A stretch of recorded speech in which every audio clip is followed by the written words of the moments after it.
Arizona Cardinals. Red Sea, rise up. Los Angeles Rams. Let's go, Ramley. Seattle Seahawks. Let's go, 12, get loud. San Francisco 49ers. Home of the faithful.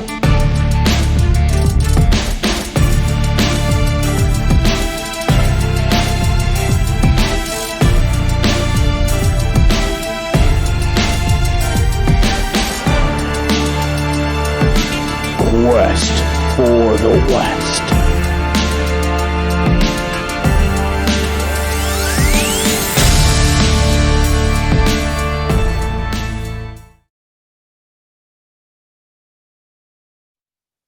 It is time to quest for that West. I'm your host, Alex, from the 49ers Cutback Podcast. And with me today, we got a gentleman representing the Seattle Seahawks. Go ahead and introduce yourself, sir.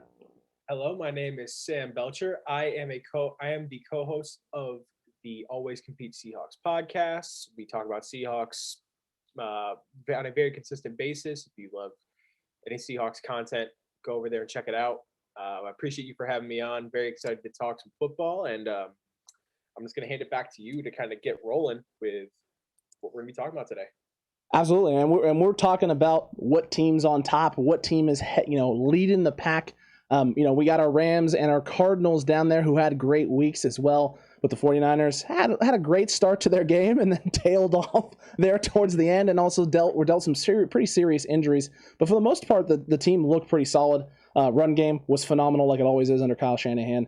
Jimmy Garoppolo operating the offense at a very, very high clip and a high level, sprinkling in some Trey Lance as well. Deebo Samuel doing Deebo Samuel-esque things for this team. I liked a lot of the things I saw of the 49ers offense this week, and this is why I feel they're one of the better teams right now in the NFC West. But that's my opinion, and that's how I feel about this team. A lot of the teams in the NFC West put up a lot of gaudy numbers this week, including the Seattle Seahawks. What did you like out of the offense this week? And what makes you think that they're one of the better offenses in the West? The pass pro looked the best it's looked in a long time. I'm very, very happy about that. Russell Wilson looked very comfortable with his new offensive coordinator, Shane Waldron, who I'm very excited for. He looked very comfortable. Looked like he had a full grip on the offense, and he really just managed the entire game from start to finish. Chris Carson on 16 carries had, I believe, 90 yards. He really made the most out of his carries, and he really just got the whole thing going. I loved what I saw from DK and Tyler Lockett. We did lose our first overall pick technically this year, Dwayne Eskridge, to a concussion, which is a no-no. But, what are you going to do? I really liked what I saw out of this offense overall. Very amped up, especially playing the Colts, who have a fairly solid defense. Pretty amped up about what I saw from us overall this week. I'd say so. I'd say Seattle had a very, very solid outing against a Colts team where, I'm going to be honest, I picked the Colts this week. I picked the Colts to take you guys down. I thought the defense was going to do a little bit more for the Colts to slow you guys down early, and that just wasn't the case. My other two compatriots here on the podcast picked Seattle. They thought Russ was going to cook, and Russ always cooks. I even said as much. Russ is going to cook.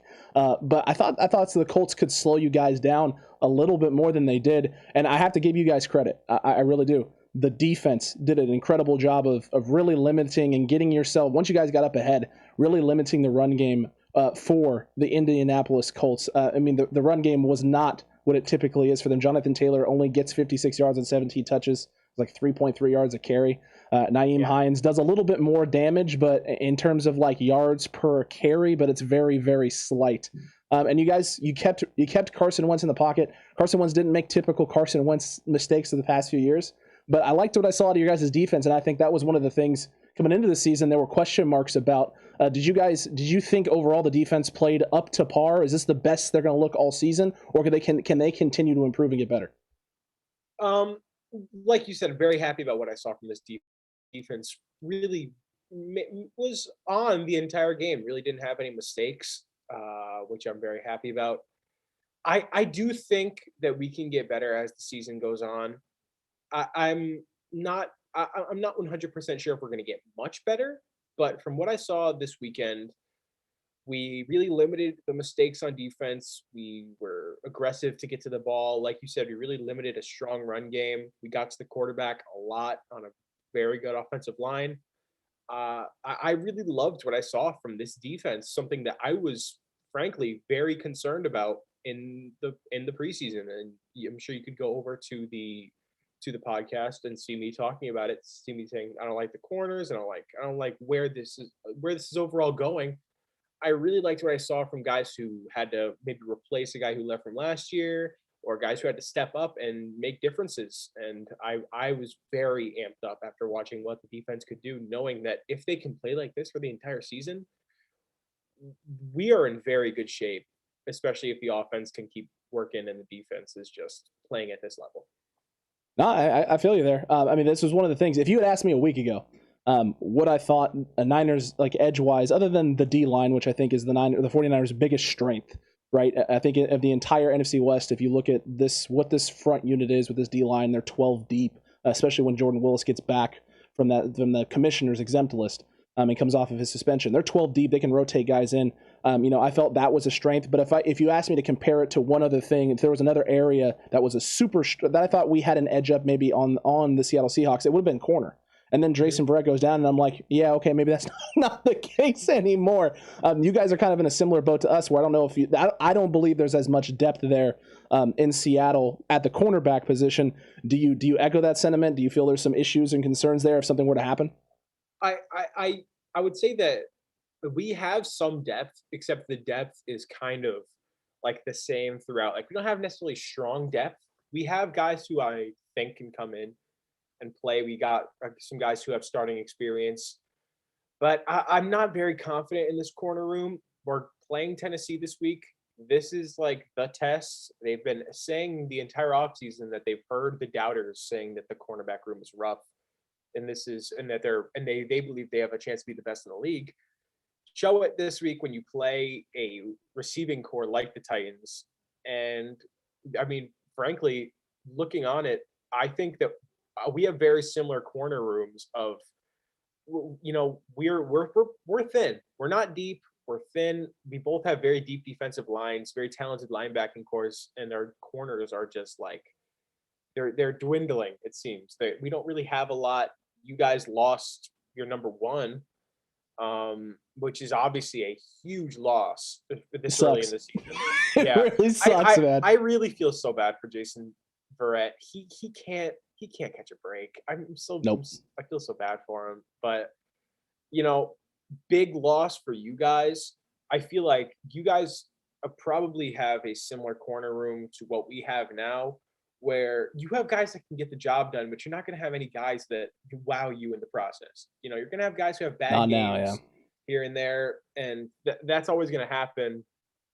But, you don't have a guy who you can rely on to, like, I'm not confident in saying that, or DJ Reed, I'm not confident saying, okay, DJ, you got to lock down Julio this week.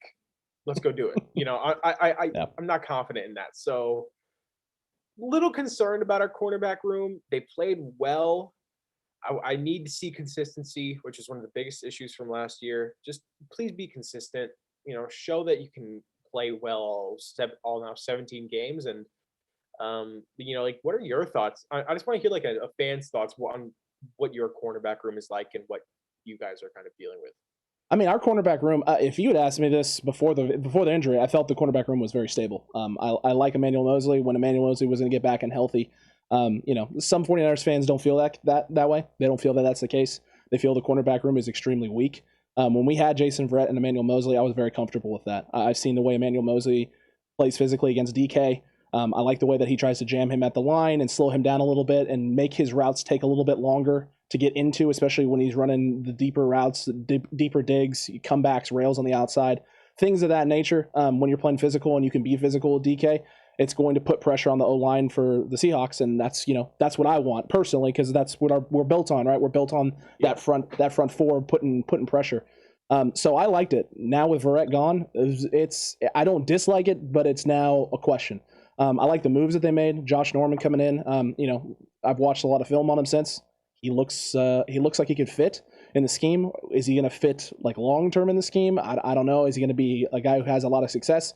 No, but for 49ers fans, it's really easy to have that barometer to set of what you need out of your corners. You just don't need Brian Allen versus the Miami Dolphins last year. As long as you don't have that, we're going to be just fine. We don't have a guy just letting Devontae Parker and Preston Williams run past you when you're supposed to be running cover 3, covering the deep third of the field. like we'll live. And they brought in Drake Kirkpatrick. They signed him. So we'll see if there's something left in the tank, kick the tires. This is the week where I wish we had our Cardinals correspondent on to talk about Drake Kirkpatrick a little bit, since he was there last season. But no, I think that's the case. And I think you bring up a good point about the Seahawks. It was something I didn't take into account when I made my pick this week, was the fact that the Colts receiving core, really outside of Michael Pittman, especially with T.Y. Hilton be out, is young and really untested. And so you don't know necessarily what they're going to give you. And it looks like Michael Pittman struggled, but the film I watched, it looked like Pittman struggled a little bit. So the cornerback room got a little bit of an easy test in week 1, which is great. But now you guys are going to get the full test plus the running game, right? Yeah, right into the deep end for this defense. I'm very confident in what we can do stopping the run. I think we have 2 great run-stuffing tackles in Poona Ford and Al Woods, guys who are just like big and can just literally stand in a hole and totally take it. I love what Bobby Wagner does. I mean, obviously, Bobby Wagner he's Bobby Wagner. He's pretty solid. I don't know if he's no Fred Warner, but he's pretty solid. No comment. But but listen, I mean, I think that that especially after this week where we had a lot of success versus Jonathan Taylor, I feel like the Titans are really going to try to let us have it on the outside with our corners, and we have to be ready for that. And I'm not sure if we are. We're going to find out on Sunday, I guess. But I like our overall defense. I think we have a very high upside, very high ceiling, but consistency was always an issue last year. I fear it's going to be an issue this year. We just need to put together 17 games of good defense. That's all we need to do. It's not going to be easy. Everybody has to be on the same page, but I'm confident that we can get something done here where our defense can really not necessarily lead us, but be a major factor in us potentially making a run at the division. That's fair. I mean, I don't think that's unfair. I think a lot of people, and I know myself is in this category, thought that maybe, just maybe, this might be a down year for Seattle, but they start off good. The people who had the Seattle Seahawks predicted to go 0-9 to start the year off were just baffling levels of, I don't understand how you get yourself there with Russell Wilson, DK Metcalf, you had Chris Carson coming back, you still have pieces on defense and Bobby Wagner and Jamal Adams. We're going to make plays. I was like, I want, as a 49ers fan, there's a strong rivalry here. I would love it if Seattle would start off 0-9. There's no way it's happening, though. That's just kept telling myself that's not possible. Me and Mike did a video talking about the 0-9 prediction for the Seahawks, and we didn't take to it lightly. We didn't take to it lightly. Let's just say, but I've seen a lot of people saying that Seattle is set for a down year, and honestly, at this point, us Seahawks fans are used to it. It's been that way for maybe 5 years now, ever since Sherman left. It's been, this is the season. This is it. Bobby Wagner's old. Russ is getting up there. This is the year where it happens. And I mean, I don't think it's going to happen this year, frankly. I think we're going to be a playoff team. I don't know when that year is going to be. I think probably the first year is realistically whenever Russ leaves, whether that's next year or whether that's 10 years down the line. I feel like that's going to be when we hit that point. But right now, I think that we're full on in. Let's go try to get a ring. That's what we're really targeting, and I'm buying in. I'm buying in. So let's hope that we can continue what we did. That's fair. Yeah. And look, it's one of those things now. Week 1's in the books for all of us. Every team in the NFC West comes out with a W. They come out on top. Everyone's 1-0. So it wouldn't be fair of me to sit here and say the 49ers definitely have the edge up, and they are at the head of the table. It wouldn't be fair for you to say it. It wouldn't be fair for the Cardinals to say it. It wouldn't be fair for the Rams to say it. Everyone went out and did what they were supposed to do this week. And I think there were some surprises, definitely. Arizona comes out against the Titans team that I thought this was going to be closer. I thought this was going to be a closer game. I thought they were going to struggle a little bit with this. That ends up not being the case at all. They come out and control this thing start to finish. The Arizona Cardinals, what about them scares you, and what about them doesn't scare you? Their ceiling is what scares me. I think their ceiling is extremely high, maybe the highest of any team in this division, knowing that the talent that they have, their ceiling could be a number 1 seed competing for a Super Bowl. However, I think that ceiling is not likely to be reached. And I think that the Titans did not. I think the Titans really aided them. Their defense was horrific. They had plays where Hopkins was one-on-one wide open downfield in the red zone. Like, teams that have good defensive knowledge kind of don't do that, you know? Typically scheme yourself into better situations. Yeah. You usually want more people in the general area of DeAndre Hopkins. But I guess that's not what the Titans did. My biggest surprise was that how well Arizona handled that offense. Arizona handled that offense very well. Chandler Jones had 5 sacks.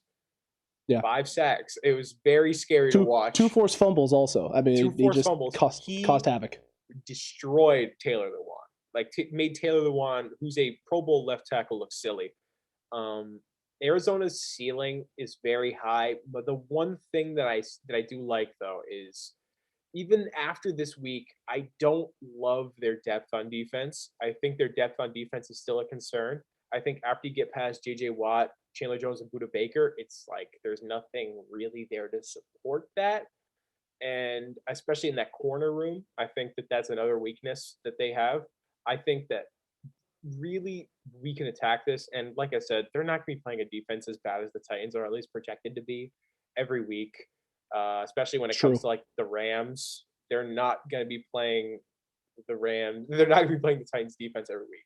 So that's the thing too. I want to piggyback off that. The Cardinals are going to thrive with getting the ball in their offense, right? Mm-hmm. So pressure, getting sacks, things of that nature, getting the ball in this high-powered offense. Cliff Kingsbury wants to, spread the field out, get the ball downfield. They got weapons everywhere. They got weapons, coming out of places they shouldn't have weapons coming out of.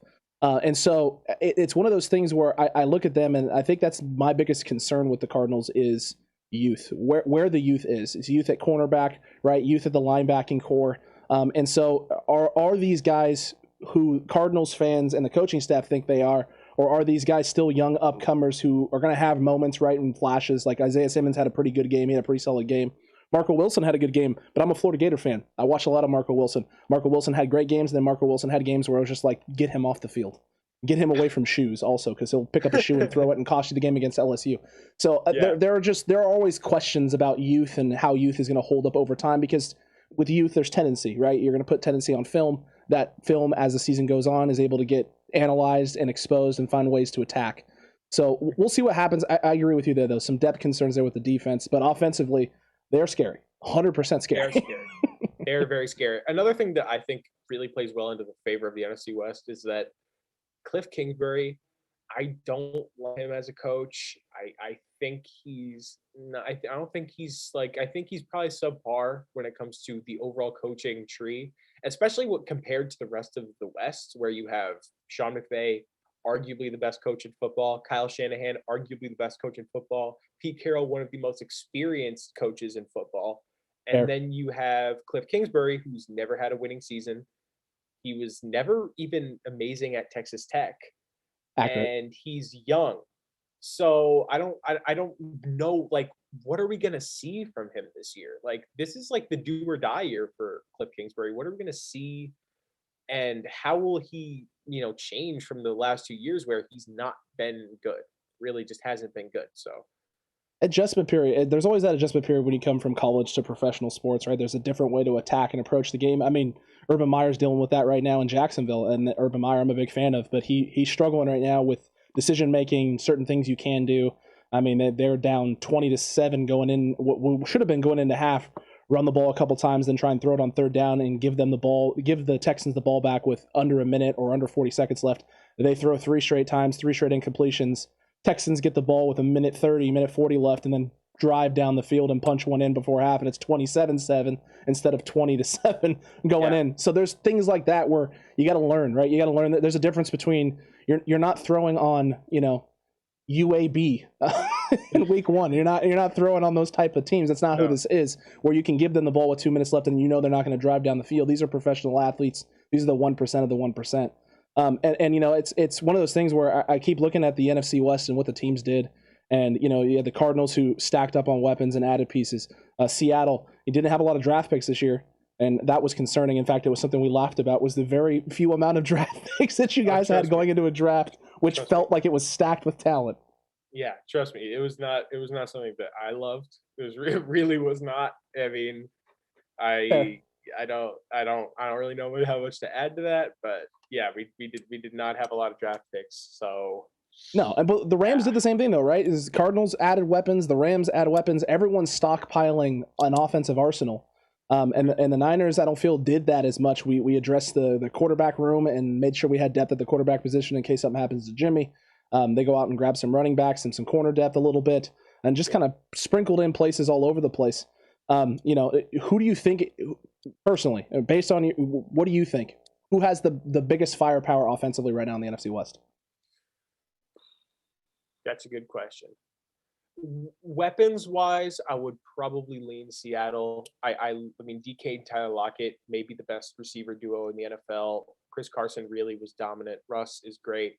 Overall, I would probably say that I really, watching on Sunday night, the Rams really have something with Matt Stafford. They really do. Matt Stafford looked very calm. He looked like he was fluent in the system. Him and Sean McVay working with Robert Woods, Cooper Kupp, Tyler Higbee. Obviously, their running back room is a little scarce now, which I guess is maybe now their biggest concern. I couldn't really find a major weakness to pick them apart on, maybe besides linebacker in the offseason. The running back room is probably their biggest concern now. I think they ran like 10 times and had very little success. So I think that just the firepower-wise, the Rams with that defense, with what they added, you were talking about additions in the offseason, they really didn't add much besides Matt Stafford, but Matt Stafford adding to that team is a big time addition. So absolutely that's where I lean in the NFC West, just firepower wise. Like the Rams they really have a lot. There's a lot there to like. So that's what I'm gonna say about them. Okay, I would say I think Seattle. I think Seattle does. I think you guys have some weapons. I definitely do. But I think your biggest weapon is still Russ, because Russ makes kind of everything tick. He takes something that shouldn't ever work and makes it work. In fact, that first touchdown pass he threw over the top, right over Lockett's shoulder into the end zone. Lockett looks like looking backwards at the sky. I literally looked at my fiance and was like, I'm done. I'm done. Yeah. I can't. I'm done. I'm just so sick of it. It's just like, it drives me up a wall watching Russell Wilson off of his back foot throw the ball up and it work out somehow, some way. Same thing with Kyler Murray. Kyler Murray giving me the same type of vibes that's driving me a little insane. I think top to bottom, I think that the arsenal I'm most afraid of is the Cardinals, just because of D-Hop. He can just literally change the tempo of any sort of situation on any given moment. I think they got a lot of young pieces that are unproven, but D-Hop is just always a guy that scares me. And then I think top to bottom arsenal, I want to give it to San Francisco. I love the things that we have here, but whether it's George Kittle, Kyle Juszczyk, Deebo Samuel, Brandon Ayuk, Trent Sherfield coming out of absolutely nowhere. I guess suck it, Cardinals fans. I don't know what else to tell you. I don't know how you let this guy go. And then the running back room, also just the way the run game is kind of situated here. I know Raheem Mostert's done now, but Elijah Mitchell, it's Kyle Shanahan. Kyle Shanahan run game, it doesn't feel like you need anything else other than a name and a body and a guy who can do what Kyle needs him to do, and it'll work out. Yeah. I really like what San Francisco has. Honestly, looking at that team, I mean, I feel like you can make a slight argument, not even a slight argument, you can make a total argument that the offense is definitely better than 2019. And I mean, they have Trent Williams, who's a elite left tackle in the game. You have Jimmy Garoppolo, who didn't look half bad on Sunday, which is kind of what I was hoping and praying for. But No, we don't want it. We don't want it around here. You had Trey Lance coming in, and he had a touchdown, and that kind of versatility. The NFC West, you guys better be ready for the Shannon plan, man. Once Trey Lance's finger's good to go, and they start rotating both these guys, and you're guessing what's happening. Are they read optioning? Are they chucking it deep? What's going on? It's going to be fun. Yeah. And that's where Bobby Wagner is going to come in huge this year, picking apart. He's going to need to what he thinks is going to happen, because I guess that's the one advantage that we have over everybody, is that we have. I mean, he might be, besides J.J. Watt, the most experienced defender in the NFC West. So that's fair. So I think Bobby Wagner will definitely need to just be able to dissect what's going to be going on, because you guys have a lot of talent. I know something was up with Brandon Ayuk. I think I heard something. He was dealing that. with, he's been dealing with a hammy for the past 10 days. Yeah. So it sounds like from Kyle, based on his presser after the game, that essentially they're easing him back in. Trent Sherfield has elevated himself over Ayuk at this point in time on the depth chart because Ayuk hasn't been healthy. So as soon as Ayuk is 100% and good to go and full bore ready to go, he's going to slot back in where everyone expects him to kind of be. All right, that clears a lot of misconceptions. But I really like what overall every team has. I think San Francisco is probably the second best team. If you look at the entire all 22, try to stack up who's starting and all that, they probably have the second best overall roster in my opinion in the NFC West. Who's won then? I would say the Rams. I would love to say Seattle. I really would. I really would. But I mean, I would have to call poppycock on that. Yeah. We kind of lack what corners. We lack corners, and that's really the biggest concern. I don't think the O-line is really a concern anymore. I really don't. Well, hey, you are going to that is going to get tested for sure. No matter what happens at the end of the day, that because I personally still think that's a question for Seattle. I still think the O-line is a question. But I think we have so much. This is the best O-line Russ has had maybe since the Super Bowl in 2014 where we lost. Okay. I really think. I mean, but that's not a high bar to clear. I mean, every O-line we've had since then has been just horrible. It's been so awful, and I'm happy to say that we have Gabe Jackson, we have Dwayne Brown, who was one of the best O tackles in week 1 per PFF. I think he had like a 90 grade, and I don't love PFF, but it's useful sometimes. Dwayne Brown had a really good game. I frankly like what we have. I think we have a more deep roster than the Cardinals do. Just on paper, but I think the Rams have the top spot. Just that defense mixed with the offensive depth and potential that they have, I feel like it's really dangerous. I would say probably just overall depth wise, I'd say, and this is not necessarily ranking the teams. This is just kind of where I see it. I say Rams, Niners, Seahawks, Cardinals. And the wild thing is that all 4 of those teams might make the playoffs all at once. That would be nice. So I'll take it. I'll take it. I'll take it if it happens. That would be. I mean, that would be a first because we've only had the 7 team twice. I mean, once. So now in the second season, it might be a first. So it would be great if it was. I despise this division. I really do. It's like, why can't we play in like the East or something? Like, why can't we play in the NFC East? Just split up some of the competition. Look, I think it actually it's bringing out the best of all of these teams right now. And you saw it in week 1 from everybody, right? The Rams went out and did what they were supposed to do against Chicago and really took a Bears defense that was supposed to be something to be formidable coming into this year and really poked holes in it and found ways to attack it. The Cardinals took a team in Tennessee that people would feel is on the brink of becoming, something special there in the AFC, and really exposed a lot of their flaws and a lot of issues. And then you guys, Seattle, this was a situation where there's a lot of questions with the Seahawks. Is there enough on offense to protect Russ? Is the defense, is there enough there? And you guys go into a situation with the Colts where they're not supposed to have questions on defense. And you guys, poke a lot of holes, score a lot of points early, and are able to get yourselves out in front and really control the entire flow of that game. And keep Carson Wentz uncomfortable and really slow down the thing that the Colts are going to rely on, which is that run game. So it was really impressive from everyone in week 1 because San Francisco did a very similar thing, got out in front of the Lions early, made the adjustments they needed to make at halftime, and shut down the Lions run game in the second half. And then a Jason Verrett injury, and we completely let off the gas and tried to protect everybody.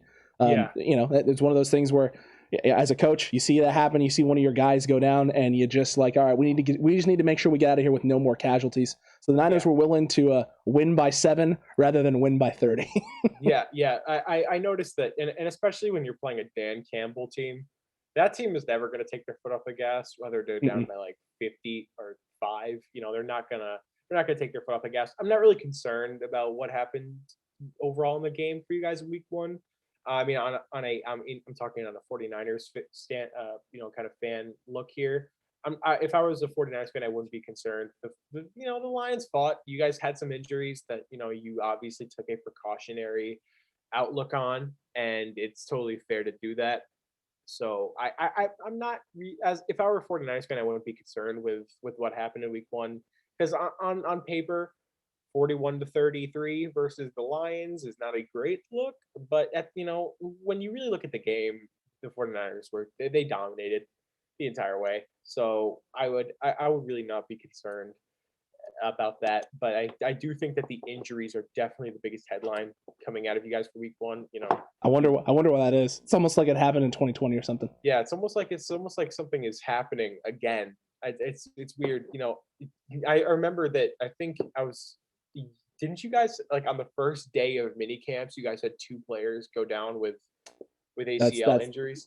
That's accurate. I don't know if it was the first day. I don't remember what exactly day it was of mini camp. It was day 5 of mini camp. Yeah, I remember it was very Jeff Wilson gets up out of a chair, and Justin Skule does something during a drill and tears some stuff as well. And so now, we were sitting at a guy who was supposed to be the swing tackle and your number 2 running back being out, which we thought at the time was going to be Jeff Wilson for the season. And it turns out now we only got about 5 more weeks. 5 more weeks, and then Jeff Wilson actually is going to be good to go to return, which is a little crazy.